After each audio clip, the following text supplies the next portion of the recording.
Hello बच्चों, नमस्ते। कैसे हैं आप सब लोग। Welcome to Futurekul coaching. आप सभी का फ्यूचरकुल कोचिंग के यूट्यूब चैनल पर बहुत बहुत स्वागत है। जिन बच्चों का आरआरबी ग्रुप डी 2025 का एग्जाम अभी तक नहीं हुआ है, क्योंकि आपको पता है कि एग्जाम जो है वो फरवरी तक चल रहे हैं अभी, तो आगामी आने वाली शिफ्ट में मैं आप लोगों के लिए आज एक छोटा सा चैप्टर है जाइलम एंड फ्लोएम। आपने देखा होगा कि इस साल भी जाइलम और फ्लोएम से लगभग हर एक शिफ्ट में एक क्वेश्चन पूछा जा रहा है। सिर्फ ग्रुप डी में नहीं, एएलपी टेक्नीशियन ग्रेड 3 एनटीपीसी तक एग्जाम्स में यहां से क्वेश्चन बनते हैं। तो मुझे लगा आज मैं बच्चों से ये जाइलम फ्लोएम वाला जो पार्ट है इसका डाउट हमेशा के लिए ही खत्म क्यों ना कर दूं। चलिए फिर शुरू करते हैं कि जाइलम और फ्लोएम क्या होता है और कैसे क्वेश्चंस एग्जाम में देखने को मिले हैं। सबसे पहले आप ये देख रहे हो, एक ये पौधा है, ठीक है, आप इसको पौधा बोल लो, बड़ा होगा तो प्लांट बोल लेते हो आप। प्लांट क्या, ये ऊपर वाला पार्ट होता है। ध्यान से समझने की कोशिश करना हर एक बात, ठीक है। साइंस की लैंग्वेज में जहां पे तना होता है, ये तने वाला हिस्सा है, स्टेम है, इस हिस्से को हम शूट पार्ट बोलते हैं। क्या बोलते हैं? Shoot part. पौधे के जिस हिस्से में स्टेम तना होता है और जहां पर लीफ यानी पेड़ के पत्ते लगे हुए होते हैं, फल फूल लगते हैं, उसको हम क्या बोलते हैं? शूट पार्ट बोलते हैं। और नीचे की तरफ ये क्या है प्लांट्स की? ये रूट हैं, ये जड़ें हैं। इतनी बात आपको समझ में आ गई, ये रूट से जड़ें हैं। जड़ें कहाँ रहती हैं? मिट्टी में रहती हैं। और मिट्टी में क्या होता है? तो ध्यान से सुनना, ये जो मिट्टी है इसी मिट्टी में होता है पानी प्लस मिनरल्स, जिनको हम खनिज तत्व बोलते हैं। जैसे आपने सुना होगा प्लांट्स के लिए nitrogen, phosphorus, calcium, potassium etcetera etcetera minerals की, खनिज तत्वों की प्लांट को आवश्यकता होती है। जी मैम। अब होता क्या है, ये पेड़ का पत्ता है ना, ये लीफ है, और लीफ में क्या होता है? फोटोसिंथेसिस, प्रकाश संश्लेषण की प्रक्रिया होती है। जो हरे पेड़ पौधे होते हैं, ग्रीन प्लांट्स होते हैं, वो अपना भोजन खुद से बनाते हैं, और जिस प्रोसेस से बनाते हैं उसको हम फोटोसिंथेसिस कहते हैं, उसको हम प्रकाश संश्लेषण की प्रक्रिया कहते हैं। फोटोसिंथेसिस होने के लिए क्या चाहिए? फोटोसिंथेसिस होने के लिए एक तो एनवायरनमेंट से गैस, कौन सी? Carbon dioxide. पेड़ पौधे वातावरण में जो कार्बन डाइऑक्साइड है उसको प्लस H2O यानी कि जल यानी पानी, इनका उपयोग करके किसकी प्रेजेंस में? सनलाइट यानी सूर्य की प्रकाश, और साथ में क्या? तो आप बताओगे बेटा, यहां पे क्लोरोफिल नाम के हरे रंग के क्या होते हैं? पिगमेंट। इनके प्रेजेंस में प्लांट्स क्या बनाते हैं? अपना फूड बनाते हैं, और फूड बोले तो क्या? ग्लूकोज। और साथ में कौन सी गैस फोटोसिंथेसिस जब होता है तो निकलती है? ऑक्सीजन। अब मैं ये क्यों समझा रही हूं, समझते जाना। जाइलम फ्लोएम फोटोसिंथेसिस सारा आपस में जुड़ा हुआ चीज है। तो मैंने कहा ये फोटोसिंथेसिस है। अब आप मुझे ये बताओ, फोटोसिंथेसिस के लिए क्या चाहिए? पानी चाहिए, ठीक है। अब मुझे बताओ कि पानी है कहां? मिट्टी में, है ना। और मिट्टी में यहां पानी है, और फोटोसिंथेसिस हो कहां रहा है? पेड़ के पत्तों में। पत्ते तो बहुत सारे होते हैं। जी मैम, इस पत्ते में भी हो रहा है, यहां भी हो रहा है, यहां भी हो रहा है, यहां भी हो रहा है। तो बेसिकली मैं ये बताना चाहती हूं कि इस मिट्टी में जो प्लांट्स की जड़ें होती हैं, वो जड़ें इस पानी को और मिनरल्स, जो मिट्टी के अंदर कैल्शियम या फिर फास्फोरस या पोटेशियम, नाइट्रोजन, सारे खनिज तत्व हैं, ये सारे यहां से लेकर कहां तक? पेड़ के पत्ते तक पानी कैसे पहुंचा? ठीक है, मैं क्या बताने जा रही हूं कि ये पानी जो यहां था वो यहां तक कैसे पहुंचा। फिर मैं आपको बताने जा रही हूं कि यहां पर खाना बन गया। खाना बोले तो क्या? ग्लूकोज बन गया, ठीक है। अब ग्लूकोज कहां है? आप मुझे बताओ। पेड़ के पत्तों में। अब पत्ते तो बहुत सारे हैं, कुछ इसके पास ग्लूकोज है, कुछ इसके पास है, कुछ इसके पास है, कुछ इसके पास। जी मैम। अब ये बहुत सारा ग्लूकोज, आधा यहां से आया, यहां से आया, यहां से आया, ऐसे आता आता ये ग्लूकोज आके जड़ों में स्टोर हो जाता है। जड़ों में आकर इसका भंडारण हो जाता है, स्टोरेज हो जाता है, इसका भंडारण हो जाता है। तो ये ग्लूकोज पत्ते से लेकर जड़ों तक कैसे पहुंचा? बस ये दो क्वेश्चंस आपको समझ में आ जाएंगे तो आज की क्लास जो है ये, आप कभी भी जिंदगी में जाइलम फ्लोएम से आप अटकने वाले नहीं हो। ये पानी कैसे ऊपर पहुंचा और ये खाना कैसे नीचे आया? तो बच्चा ये आते हैं दो टिश्यूज की सहायता से, दो उत्तकों की सहायता से। इन उत्तकों को कहते हैं ट्रांसपोर्टिव टिश्यूज, या इनको कहते हैं आपके सर्कुलेटरी टिश्यूज। ठीक है, मेरी बात समझ में ध्यान से समझना, या इनको हम इंग्लिश में वस्कुलर टिश्यूज भी कहते हैं। पेड़ पौधों के पास ऐसे उत्तक जो संवहन का काम करते हैं उनको हम संवहनी उत्तक कहते हैं, उनको हम ट्रांसपोर्ट करने वाला टिश्यूज कहते हैं। अब ये कौन से होते हैं? तो ये दो होते हैं, एक नाम होता है जाइलम, दूसरा होता है फ्लोएम। क्या नाम होते हैं? Xylem and phloem. सबसे पहले आपको पता होना चाहिए किस प्रकार के उत्तक हैं, क्योंकि इस साल ग्रुप डी 2025 में यही पूछ लिया कि जाइलम किस प्रकार का उत्तक है। तो जाइलम क्या है? एक जटिल उत्तक है बेटा। कॉम्प्लेक्स, कॉम्प्लेक्स का मतलब होता है जिनकी स्ट्रक्चर्स बहुत कॉम्प्लेक्स होती है। जाइलम और फ्लोएम परमानेंट कॉम्प्लेक्स टिश्यूज होते हैं, स्थायी जटिल उत्तक होते हैं, क्योंकि इन उत्तकों की जो सेल्स होती हैं, जो कोशिकाएं होती हैं, उनमें बहुत सारी लेयर होती हैं, एक लेयर के ऊपर दूसरी तीसरी ऐसे मल्टीपल लेयर्स होती हैं, इसीलिए इनकी स्ट्रक्चर जो होती है वो कॉम्प्लेक्स बन जाती है। तो जरा मेरे क्वेश्चन का आंसर करो कि जाइलम और फ्लोएम किस प्रकार के टिश्यूज हैं। मैम जाइलम और फ्लोएम जो हैं वो स्थायी जटिल उत्तक हैं, ये परमानेंट कॉम्प्लेक्स टिश्यू हैं, कोई डाउट नहीं मैम। अब आओ जरा अगला, जाइलम, जाइलम ठीक है, जैसे जल जैसे जाइलम। जाइलम का काम होता है जल प्लस खनिज तत्व, जिनको हम क्या बोलते हैं? मिनरल्स, इनका ट्रांसपोर्टेशन करना। प्लांट्स में जो मिट्टी के अंदर पानी होता है वो पानी जड़ों की सहायता से, जड़ों की सहायता, जड़ों के अंदर क्या है? जड़ों के इस अंदर वाले हिस्से में, पूरे हिस्से में क्या है? जाइलम है। और इसी जाइलम की सहायता से पानी और मिनरल्स जो होते हैं, जो आपके मिनरल्स हैं और पानी है, वो पेड़ के शूट वाले पार्ट यानी पेड़ के पत्ते तक पहुंच गया। यानी कि मैम आप ये कहना चाह रही हैं कि जाइलम ऐसे टिश्यूज होते हैं जो किसको ट्रांसपोर्ट करते हैं? जो पानी और खनिज तत्वों को ट्रांसपोर्ट करते हैं। जी हां, जी हां, जैसे जल जैसे जाइलम, ठीक है। और जल के साथ ही क्या? मिनरल्स आ जाते हैं, राइट जी मैम। अब ये कहां से कहां लेकर जाता है? अगला क्वेश्चन एग्जाम में। ये बेटा नीचे से ऊपर जाता है। नीचे क्या होती है? जड़ें। ऊपर क्या होता है बेटा? तने वाला हिस्सा, पेड़ के पत्ते, ठीक है। तो इसका डायरेक्शन क्या है? इसकी दिशा क्या है वो सुनना। ये डाउनवर्ड टू अपवर्ड काम करता है, ये एक ही डायरेक्शन में काम करता है, ये एक दिशात्मक उत्तक होते हैं। और कौन सी दिशा में? डाउनवर्ड टू अपवर्ड, नीचे से ऊपर की तरफ जाइलम टिश्यूज काम करते हैं। तो यहां से एग्जाम में क्वेश्चन आता है कौन से टिश्यूज है जो सिंगल डायरेक्शन वाले होते हैं, जो डाउनवर्ड टू अपवर्ड काम करते हैं, जो नीचे से ऊपर की तरफ जाते हैं? जाइलम। पॉइंट समझ में आ गया। इसीलिए यहां पे लिखा हुआ है वन वे डायरेक्शन, एक दिशा में काम करते हैं। और कैसे? तो डाउनवर्ड टू अपवर्ड। जी मैम। अगला सुनो, ये क्या लेके जाते हैं? पानी। और पानी कहां काम आता है? फोटोसिंथेसिस में। तो एक काम तो क्या हो गया बेटा कि फोटोसिंथेसिस में जो जल काम आता है, पानी, उसको ये जाइलम ट्रांसपोर्ट करते हैं। जी।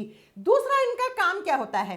इनके अंदर लिग्निन का जमाव पाया जाता है, और लिग्निन की वजह से ये प्लांट्स को सपोर्ट देने का काम करते हैं। सपोर्ट का मतलब होता है सहारा देने का काम करते हैं। तो एग्जाम में क्वेश्चन आते हैं कौन से प्लांट टिश्यू, कौन से पादप उत्तक हैं जो लिग्निन से बने हुए हो सकते हैं? तो आंसर क्या करके आओगे? जाइलम। तो जाइलम कौन सी डायरेक्शन में? नीचे से ऊपर, वन वे डायरेक्शन में काम करता है। काम किस में आता है? तो वाटर और मिनरल्स को ट्रांसपोर्ट करता है। कहां से? जो जड़ें होती हैं उससे पेड़ के पत्ते तक। और वही पानी कहां काम आता है? फोटोसिंथेसिस में। और इनमें लिग्निन का जमाव पाया जाता है, इसीलिए ये प्लांट को सपोर्ट देने का भी काम करते हैं। जी हां, इतनी बात समझ में आ गई? हाँ जी मैम। अब आओ दूसरी तरफ। दूसरे जो कॉम्प्लेक्स परमानेंट टिश्यू होते हैं उनको हम बोलते हैं फ्लोएम।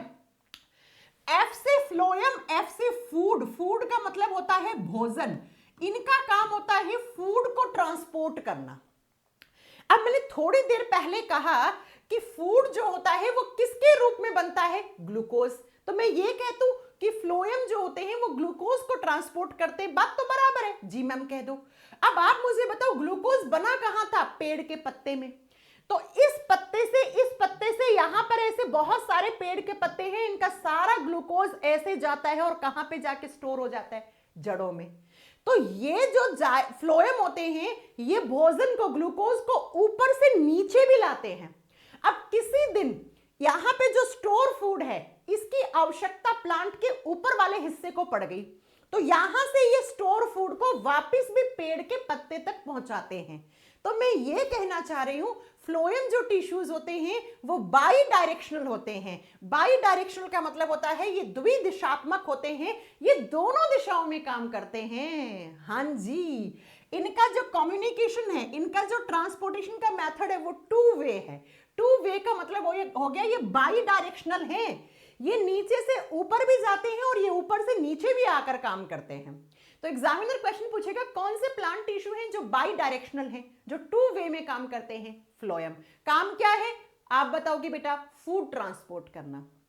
ठीक है जी मैम, तो ये हो गया इसका ट्रांसपोर्टेशन, लिखा हुआ है कि ये फूड को ट्रांसपोर्ट करते हैं। फूड बोले तो ग्लूकोज, और ध्यान से सुनना, ये जो ट्रांसपोर्ट करते हैं वो ऑस्मोसिस प्रोसेस के थ्रू करते हैं। ऑस्मोसिस को हिंदी में कहते हैं पराशरण विधि के द्वारा।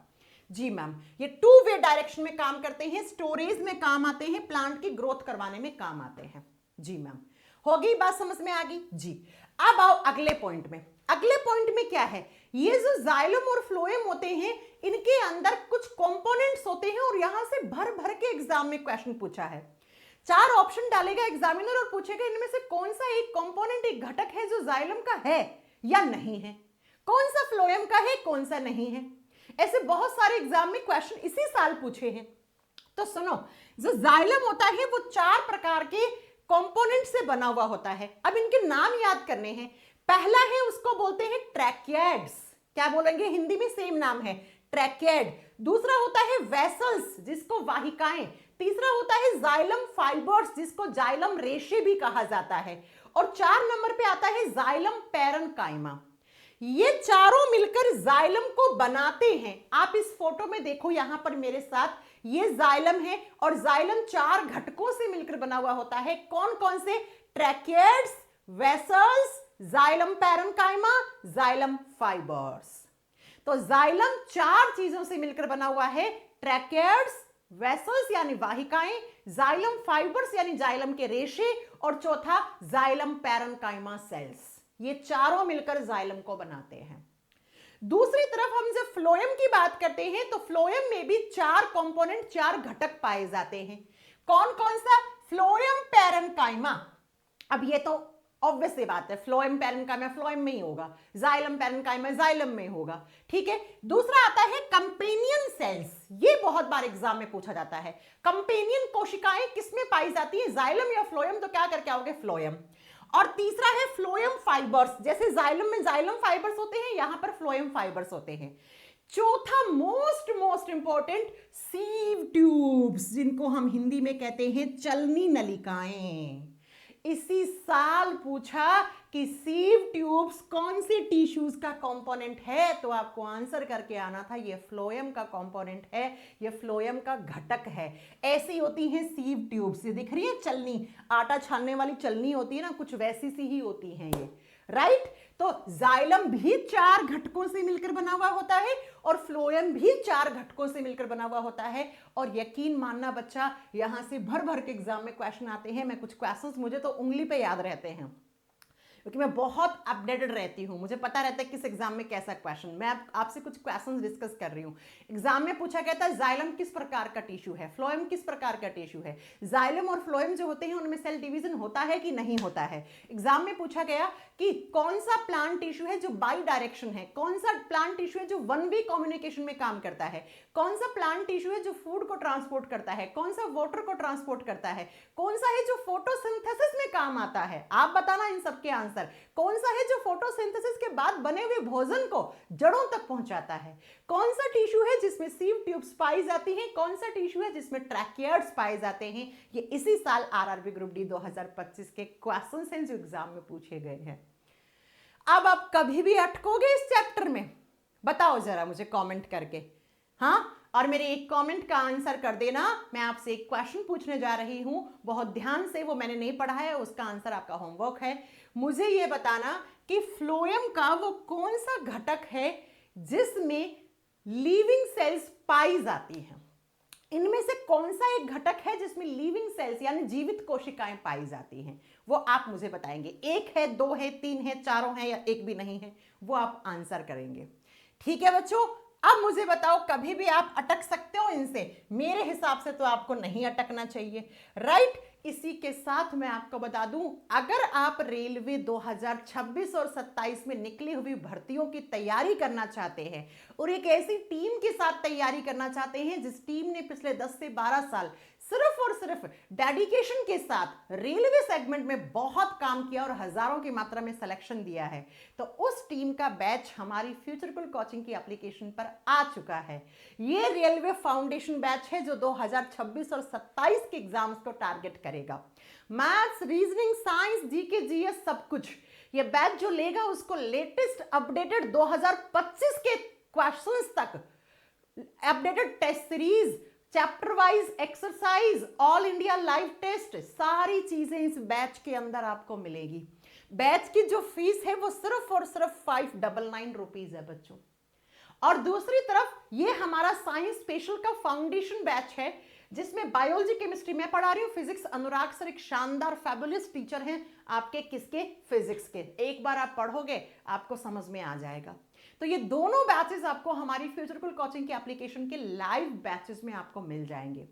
यकीन मानना बेटा, यहां पर जितने भी सारे टीचर्स हैं ना, ये वो टीचर्स हैं जो सिर्फ और सिर्फ रेलवे के लिए काम करते हैं पिछले 8 से 10 साल में। डीपी सर, इनसे शानदार रेलवे के सेगमेंट में आपको मैथ्स का टीचर मिल ही नहीं सकता, दावे के साथ कह रही हूं।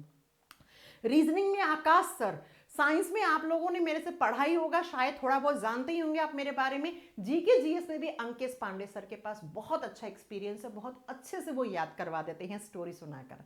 तो ये सारे बैचेस आपको हमारी फ्यूचरकुल कोचिंग की एप्लीकेशन पे मिलेंगे जिसका लिंक डिस्क्रिप्शन बॉक्स में है। आ जाओ, हमारे साथ जुड़ जाओ। 2026 और 27 में अगर रेलवे में किसी एक एग्जाम में आपको सिलेक्शन चाहिए, ये फाउंडेशन बैच है बिल्कुल। और सुनो, थ्योरी तो पढ़ाएंगे, थ्योरी के बाद हर चैप्टर के क्वेश्चंस, हाँ हर चैप्टर के क्वेश्चंस जिसमें पीवाईक्यूज भी होंगे और एक्सपेक्टेड क्वेश्चंस भी होंगे, और साथ में आपको एक्सरसाइज भी देंगे होमवर्क के तौर पे।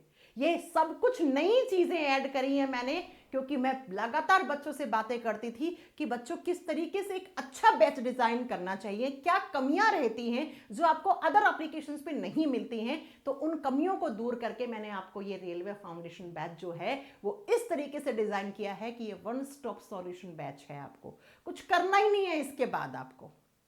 ठीक है, तो मिलते हैं आपसे नेक्स्ट वीडियो में। कैसा लगा आपको ये जाइलम और फ्लोएम का एक छोटा सा कॉन्सेप्चुअल पार्ट? ऐसे ही छोटे छोटे वीडियोस में और अपलोड करती रहूंगी जहां से सबसे ज्यादा क्वेश्चंस पूछे गए हैं, राइट। चलिए मिलते हैं, और बहुत जल्दी टेक्नीशियन ग्रेड 3 और ALP 2025 का वैकेंसी जिनका एग्जाम 26 में होगा, उसके लिए मैं एक अनाउंसमेंट लेकर आने वाली हूं। अब कब लेकर आऊंगी वो समय पे पता लगेगा। थैंक यू सो मच बच्चों, बाय बाय, टेक केयर। मुझे इस वीडियो के नीचे वो बच्चे कमेंट करें जो टेक्नीशियन ग्रेड 3 के एग्जाम की तैयारी कर रहे हैं जिसमें साइंस 40 नंबर का आता है। Bye bye, take care.